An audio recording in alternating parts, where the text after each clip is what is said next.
ለአንድ አፍታ አስብ። ሁለት ሰዎች አሉ። ሁለቱም በተመሳሳይ ከተማ ተወልደዋል። ሁለቱም ተመሳሳይ ትምህርት ቤት ገብተዋል።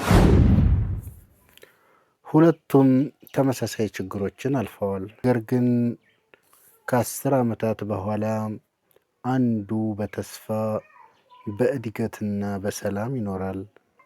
ሌላኛው ደግሞ በተመሳሳይ ቦታ ቆሞ ይገኛል። ለምን? የተሻለ እድል ስለነበረው ወይስ የበለጠ ገንዘብ ስለነበረው? ብዙ ጊዜ መልሱ ይህ አይደለም።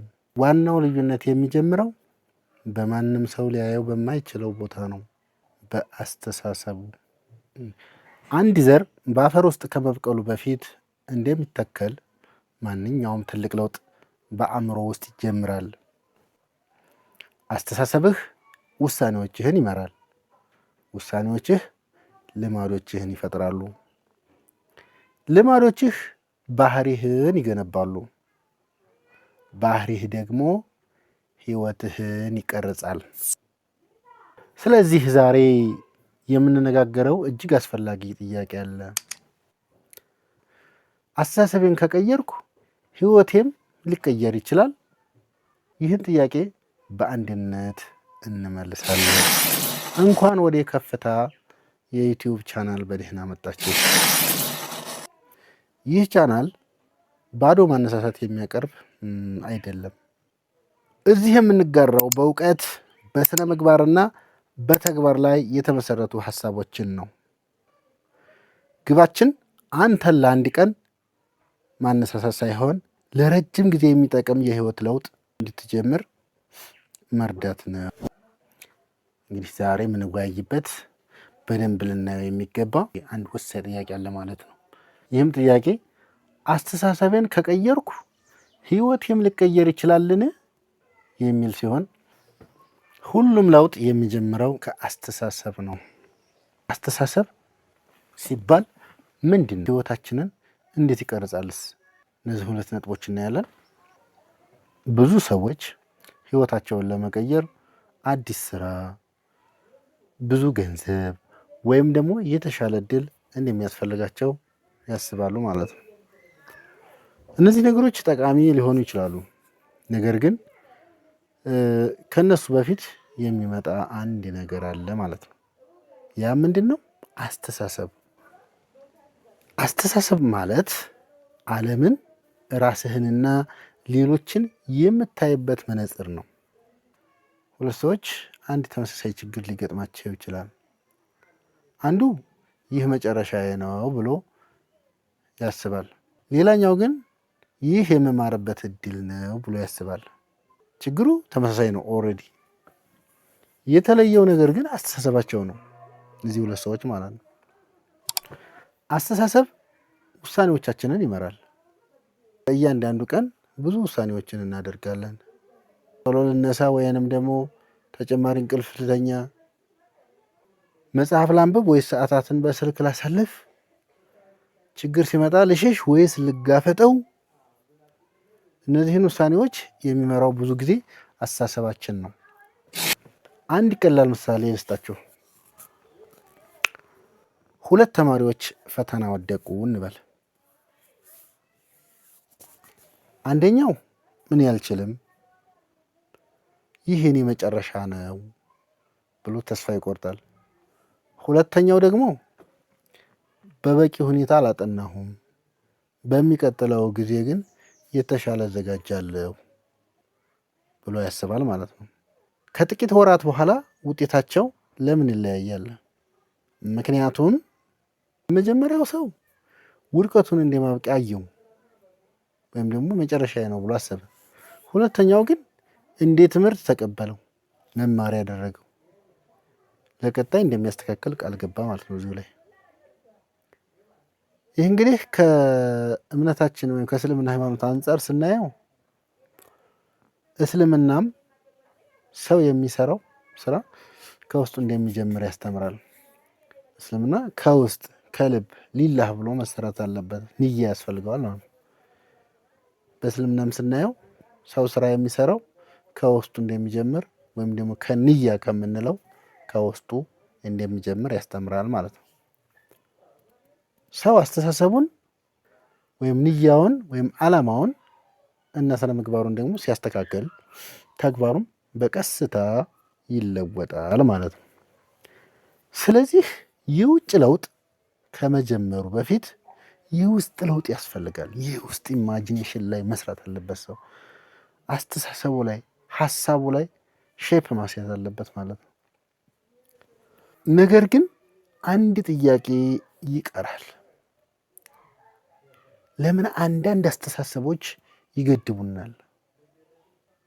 ለምን ይገድቡናል? እኛ ራሳችን ያላወቅናቸው እምነቶች እድገታችንን እያቆሙ ሊሆን ይችላሉ ማለት ነው። በቀጣይ ይህንን በጥልቀት እንመለከታለን ማለት ነው። እንግዲህ ሁሉም ለውጥ የሚጀምረው ከአስተሳሰባችን ነው። የአስተሳሰብና የተግባር ግንኙነት እንግዲህ አስተሳሰባችን ከምንሰራው ተግባር ጋር ምን ግንኙነት አለው የሚለውን እናያለን። አሁን አንድ ቀላል ጥያቄ ልጠይቅህ። ጠዋት ማንቂያው ሲጮህ ወይም ደግሞ አላርም ሲጮህብህ ካልጋህ ወዲያውኑ ትነሳለህ ወይስ ደግሞ 5 ደቂቃ ብቻ ብለህ እንደገና ትተኛለህ? 5 ደቂቃ ልጨምር ወይ 10 ደቂቃ ወይ እንደዚህ ብለህ ልጨምር ብለህ እንደገና ትተኛለህ? ብዙዎች ይህ የዲስፕሊን ችግር ነው ይላሉ። ግን ከዲስፕሊን በፊት ያለ አንድ ነገር አለ። ይህም አስተሳሰብ ወይም አንድ ሴት ማለት ነው። እንደምናስበው እንወስናለን፣ እንደምንወስነው ደግሞ እንሰራለን። እንደምናስበው እንወስናለን፣ እንደምንወስነው ደግሞ እንሰራለን ማለት ነው። ከሀሳብ ወደ ተግባር ማለት ነው። እዚህ ላይ ከሀሳብ ወደ ተግባር አንድ ሀሳብ ብቻውን ህይወትን አይቀይርም። እዚህ ላይ አንድ ሀሳብ ብቻውን ህይወትን አይቀይርም። ነገር ግን ሀሳብ ተግባርን ይመራል። ተግባር ደግሞ ልማድን ይፈጥራል። ልማድ ባህሪን ይፈጥራል ወይም ደግሞ ባህሪን ይገነባል። ባህሪም ደግሞ ህይወትን ወይም ደግሞ ማንነትን ይቀርጻል ማለት ነው። ስለዚህ የለውጡ መነሻ አስተሳሰብ ቢሆንም የለውጡ ማረጋገጫ ግን ተግባር ነው ማለት ነው። አንድ ተግባራዊ ምሳሌ ልስጣችሁ። 2 ሰዎች ጤናማ መሆን እፈልጋለሁ ብለው ያስባሉ። የመጀመሪያው በዚያ ላይ ብቻ ያቆማል፣ አስቦ ብቻ ይቆማል ማለት ነው። ሁለተኛው ግን በየቀኑ 20 ደቂቃ ይራመዳል፣ የምግብ ልማዱን ያስተካክላል። ምግብ በምን አይነት ዘዴ የተመጣጠነ ምግብ መብላት እንዳለበት በማሰብ ያንን ምግቡን ያስተካክላል። ቀስ በቀስ ይቀጥላል ማለት ነው እና ሌሎችም ነገሮች ጠቅልሎ ይሰራል። እንግዲህ ወደ ተግባር ገብቷል ማለት ነው። ከ6 ወር በኋላ ልዩነቱን የፈጠረው ሀሳቡ ብቻ አይደለም፣ ያንን ሀሳብ ወደ ተግባር መቀየሩ ነው ማለት ነው እና 2 ሰዎች መጀመሪያ ላይ ይሄን ነገር አሰቡት። ነገር ግን አንደኛው አስቦ ብቻ ዝም ብሎ ተግባር ሳያደርግ ቁጭ አለ። ሌላኛው ደግሞ ወደ ተግባር በመግባት ለውጥ አመጣ ማለት ነው እና እዚህ ላይ ምን ልላችሁ ፈልጌ ነው፣ ትንሽ እርምጃ ትልቅ ለውጥ ያመጣል። ትንሽ እርምጃ ትልቅ ለውጥ። የሆነ ሩቅ አገር ለመሄድ አስባችሁት ከሆነ እዚያ ቦታ ለመሄድ መጀመሪያ አንድ ስቴፕ መራመድ ያለበት ማለት ነው። ብዙ ሰዎች በአንድ ቀን ሙሉ ህይወታቸውን ለመቀየር ይሞክራሉ። በጣም የሚገርመው ነገር ማለት ነው። ነገር ግን ዘላቂ ለውጥ ብዙ ጊዜ የሚጀምረው በትንሽ እርምጃ ነው። ስለዚህ የሆነ ነገር ላይ ለመድረስ ካሁኑ መጀመር አለበት ማለት ነው። ለምሳሌ ዛሬ 10 ገጽ ማንበብ አለብኝ ወይንም ደግሞ 15 ደቂቃ መማር አለብኝ ወይም ደግሞ አንድ መልካም ልማድ መጀመር። እነዚህ ትንሽ ተግባሮች ሲደጋገሙ በጊዜ ሂደት ግን ትልቅ ለውጥ ይፈጥራሉ ማለት ነው። አሁን ወደ እናንተ ልምጣ፣ ወደ ተመልካቾች፣ ወደ ተከበራችሁ ተመልካቾች። አሁን ራሳችሁን ጠይቁ። አሁን ራስህን ጠይቅ። ዛሬ የምታስበውን ለውጥ እንግዲህ ለማሳየት ዛሬ አሁን ለምሳሌ የሆነ ነገር ከዛሬ የሆነ ዓመት በኋላ ይህን ሆናለሁ ብለህ አስበህ ሊሆን ይችላል። ያንን ሀሳብ ለማምጣት ዛሬ የምታስበውን ለውጥ ለማሳየት ወይም ደግሞ ለማሳካት ምን አንድ ትንሽ ተግባር ምን ጀምራለሽ? ምን ወይም ደግሞ ምን መጀመር ትችላለህ? ከሆነ ነገር መነሳት መጀመር አለብህ አሁኑ ማለት ነው። እንግዲህ ከአሁኑ በፊት በቪዲዮ ለመግለጽ ሞክሬያለሁኝ። ጊዜ ያለፈው ጊዜ ኦልሬዲ ያልፏል። ነገም አናቅም፣ ያው በፈጣሪ እጅ ነው። ዛሬ ግን ተሰጥቶናል። ዛሬ መጠቀም አለብን ማለት ነው። ምክንያቱም ያለ ተግባር ያለ አስተሳሰብ ህልም ብቻ ነው የሚሆነው ማለት ነው። በትክክለኛ ተግባር የታጀበ አስተሳሰብ ግን የለውጥ መጀመሪያ ነው ማለት ነው። በሚቀጥለው አብዛኞቻችን ሳናውቀው የምንሸከመውን ገዳቢ እምነቶች ወይም ደግሞ ኮንስትራይንትስ እና እነሱ እድገታችንን እንዴት እንደሚያቆሙ የምናይ ይሆናል ማለት ነው። እንግዲህ የሚያቆሙን ገዳቢ እምነቶች አንዳንድ ጊዜ የሚያቆመን ሰው ሌላ ሰው አይደለም፣ ሁኔታዎችም ብቻ አይደሉም። ብዙ ጊዜ በውስጣችን የምንደጋግመው አንድ ድምፅ አለ። እሱም አልችልም፣ ይህ ለእኔ አይደለም። እንግዲህ በውስጣችን ምን እንላለን? አንዳንድ ጊዜ አልችልም፣ ይህ ለእኔ አይደለም፣ በጣም ዘግይቻለሁ፣ ሌሎች ይችላሉ፣ እኔ ግን አልችልም። እነዚህን ሀሳቦች ገዳቢ እምነቶች ብለን እንጠራቸዋለን። ገዳቢ እምነት ምንድን ነው? ገዳቢ እምነት ስንል ምን ማለታችን ነው? ገዳቢ እምነት ማለት ማስረጃ ሳይኖረው ስለ ራሳችን ወይም ደግሞ ስለ አቅማችን የምናምነው አሉታዊ ሀሳብ ነው። እውነት የሚመስል ሊሆን ይችላል፣ ግን ሁልጊዜ እውነት አይሆንም። እንግዲህ እነዚህ ነገሮች ከምን ይፈጠራሉ? እነዚህ እምነቶች ከብዙ ምንጮች ሊመጡ ይችላሉ። በልጅነት የሰማናቸው ቃላት፣ ያልተሳካ ልምድ፣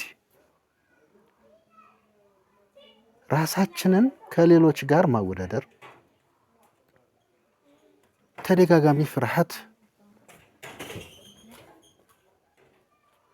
አንድ ጊዜ የሰማኸው አሉታዊ ቃል በዓመታት ውስጥ የራስህ ድምፅ ሊሆን ይችላል። እሺ፣ አንድ ታሪክ ላጫውታችሁ ውድ ተመልካቾቼ። አንድ ወጣት በትምህርት ቤት አንድ ጊዜ ተሳስቶ ንግግር አቀረበ። አንዳንድ ተማሪዎች ሳቁበት ማለት ነው። ከዚያ በኋላ በሰው ፊት መናገር አልችልም ብሎ አመነ። በነገራችን ላይ ይሄ የብዙዎች ችግር ነው። እውነቱ ምን ነበር መሰላችሁ? አንድ ጊዜ ተሳስቶ ነበር፣ ግን እሱ ያንን አንድ ልምድ የህይወቱ መጨረሻ ፍርድ ያደረገው ማለት ነው። እነዚህን እምነቶች እንዴት እንፈትሻለን? ራስህን እንዲህ ብለህ ጠይቅ፣ ወይም ደግሞ ራሳችሁ እንዲህ ብላችሁ ጠይቁ። ይህ ሀሳብ በእውነት የተደገፈ ነው ወይስ ከአንድ መጥፎ ልምድ የመጣ ድምዳሜ ነው? ለዚህ አሉታዊ ሀሳብ ተቃራኒ ማስረጃ አለ? ብዙ ጊዜ እነዚህን ጥያቄዎች ስንጠይቅ የምንፈራው ነገር ከእውነታ ይልቅ በአስተሳሰባችን የተገነባ መሆኑን እንረዳለን ማለት ነው። እዚህ ላይ እንግዲህ ማስታወስ ያለብን አንድ ነገር አለ። ሁሉም የሚያስብህ ሀሳብ እውነት አይደለም። አንዳንዶቹ መጠየቅ ያለባቸው ሀሳቦች ናቸው። አንዳንዶቹ ደግሞ መቀየር ያለባቸው እምነቶች ናቸው። የአስተሳሰብህን ጥራት ስታሻሽል የውሳኔዎችህን ጥራት ታሻሽላለህ። ይህም በጊዜ ሂደት በተግባርህና በህይወትህ ላይ ይታያል ማለት ነው። ቀጣይ የህይወትህን አስተሳሰብ በተግባር ለመለወጥ የሚረዱ 5 ዕለታዊ ልማዶችን እንመለከታለን ማለት ነው። ሁሉም ለውጥ የሚጀምረው ከአስተሳሰብ ነው። አስተሳሰባችንን የሚለውጡ 5 ዕለታዊ ልማዶች። አስተሳሰብህን የሚለውጡ 5 ዕለታዊ ልማዶች። አሁን ጥያቄው ይህ ነው። አስተሳሰቤን መቀየር እፈልጋለሁ፣ ነገር ግን ከየት ልጀምር? ትልቅ ለውጥ በአንድ ቀን አይመጣም። ማወቅ ያለብን ነገር እዚህ ላይ አንድ ትልቅ ለውጥ በአንድ ቀን እንደማይመጣ ነው። በትናንሽ ነገሮች መጀመር ለውጥ እንድናሳካ ያደርጋል ማለት ነው። የመጀመሪያው የምትመገበውን መረጃ ምረጥ ነው። ወይንም ደግሞ የምትመግበውን መረጃ ምረጥ። አእምሮህ እንደ አፈር ነው። በውስጡ የምትዘራው ዘር ነው የሚበቅለው ማለት ነው። ቀኑን በሙሉ አሉታዊ ዜና፣ ጊዜ የሚያባክን ይዘትና ጥላቻ ብቻ ከተከታተልክ ያ በአስተሳሰብህ ላይ ተጽዕኖ ያሳድራል ማለት ነው። እውቀትን የሚጨምሩ መጽሐፍት፣ ጠቃሚ ቪዲዮዎችና ትምህርቶች ደግሞ አእምሮህን ይገነባሉ ማለት ነው። እዚህ ላይ መረዳት ያለብን ነገር አእምሮአችን ልክ እንደ ሌላው የሰውነታችን ክፍል ምግብ የሚያስፈልገው ነው። እንግዲህ አሉታዊ ነገሮች ስንመግበው ከዋል አእምሮአችንን በጣም አደገኛ ነገር ነው ማለት ነው። በዛ ተቃራኒ ደግሞ መጽሐፍ ማንበብን፣ የተለያዩ እውቀቶችን የምንመግበው ከሆነ ደግሞ የተሻለ ሰፋ ያለ አዎንታዊ አስተሳሰብ ይኖረናል ማለት ነው። ሁለተኛ በየቀኑ ለማሰብ ጊዜ መስጠት ነው። በየቀኑ ለማሰብ ጊዜ ስጥ። ብዙዎቻችን ቀኑን ሙሉ እንሮጣለን፣ ግን ለማሰብ አንቆም። በየቀኑ 10 ደቂቃ በጸጥታ ተቀምጠህ ራስህን ጠይቅ። ዛሬ ምን ተማርኩ በል። ምን አሳሳተኝ?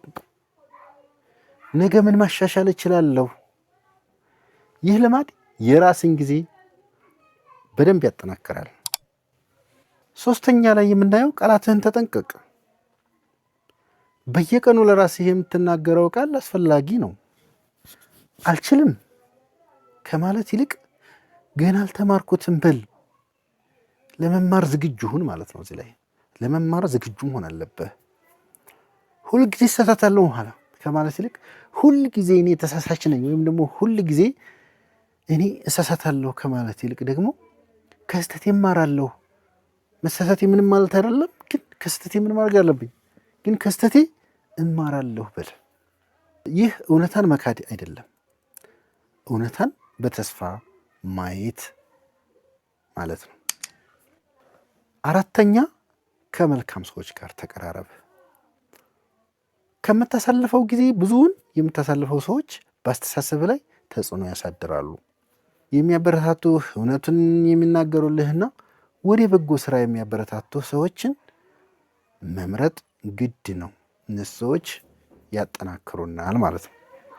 አምስተኛ ላይ በየቀኑ አንድ ትንሽ ተግባር አድርግ። ለውጥ የሚፈጠረው በማወቅ ብቻ አይደለም፣ በመተግበር ነው። ዛሬ አንድ ገጽ አንብብ፣ በቃ 3 መስመር አንብብ። ነገ 10 20 ታደርገዋለህ፣ ልምድህ ይሆናል። ግን ወደዛ ተግባር ግባ ነው። አንድ ገጽ ጻፍ፣ ለ10 ደቂቃ ደግሞ ተማር። አንድን ሰው እርዳ።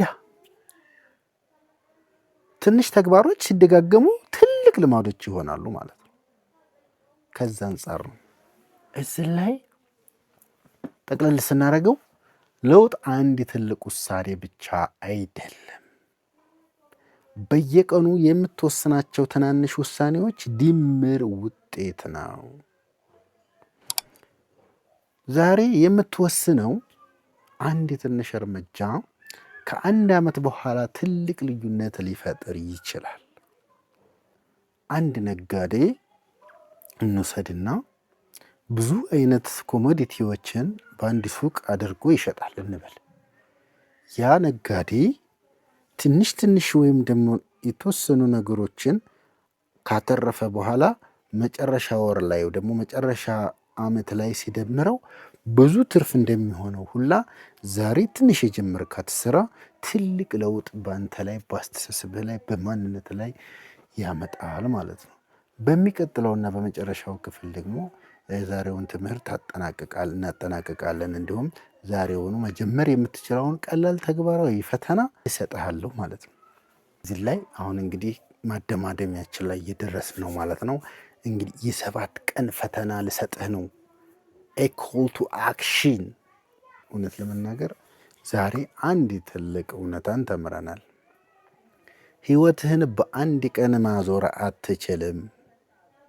በአንድ ቀን ከፀሐይ መግቢያ አንስተህ ፀሐይ መውጫ መውሰድ አትችልም።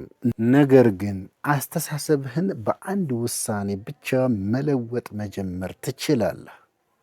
አስተሳሰብ ብቻውን በቂ አይደለም። ተግባርም ብቻውን በቂ አይደለም። ግልጽ አስተሳሰብ ከተከታታይ ተግባር ጋር ሲጣመር ነው ዘላቂ ለውጥ የሚፈጠረው። እዚህ ላይ የ7 ቀን ተግባር ፈተና ልሰጥህ ነው ባልኩት መሰረት ለራስህ ይህን ቀላል ፈተና ስጥ። ለ7 ቀናት ነው ያልኩ።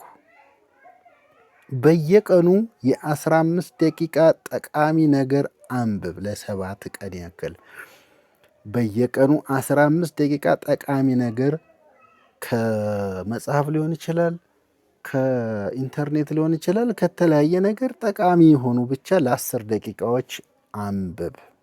በየቀኑ 10 ደቂቃ በጸጥታ አስብ። የሆነ ጭር ያለበት ቦታ ወይም ደግሞ በተወሰነ መልኩ ርብሽና የሌለበት ቦታ ላይ፣ ጸጥ ያለ ቦታ ላይ ሄደህ 10 ደቂቃ ተመስጠህ አስብ። አንድ አሉታዊ ሐሳብ ሲመጣ ራስህን ይህ በእውነት እርግጠኛ የሆነ ነገር ነውን ብለህ ጠይቅ። አንድ ትንሽ ተግባር አድርግ። ምንም ያህል ትንሽ ቢሆንም አታቋርጥ። 7 ቀናት ብቻ ከልብህ ሞክራቸው። 7 ቀናት ብቻ ከልብህ ሞክረው። ከዚያ በኋላ ራስህን እንደገና ተመልከት።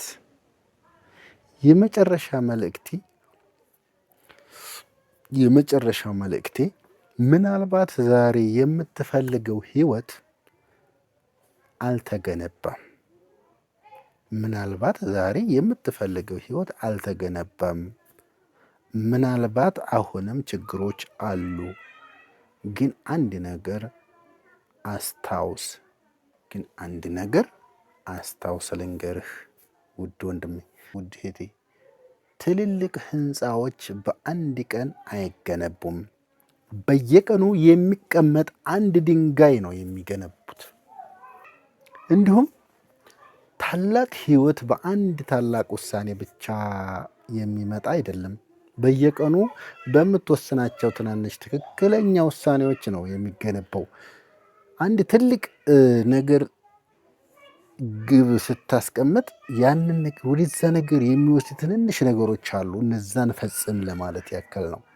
ዛሬ የምትቀይረው አስተሳሰብ ነገ የምትኖረውን ህይወት ሊቀርጽ ይችላል። እዚህ ላይ ፎከስ አድርግልኝ። ስለዚህ እውቀትን ፈልግ፣ መልካም ባህሪን ገንባ፣ በትዕግስት ስራ እና በየቀኑ ከትናንት የተሻለ ሰው ለመሆን ጥረት ማድረግ አለብህ። ይህ ነው እንግዲህ ወደ ከፍታ የሚወስደው መንገድ።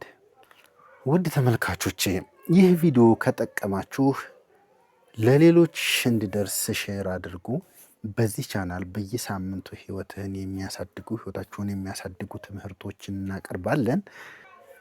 ከእኛ ጋር ለመቀጠል ግን ሰብስክራይብ ያላደረጋችሁ ሰብስክራይብ እንድታደርጉ ጠይቃለሁ። እስከምንገናኝ ሰላም ሁኑልኝ።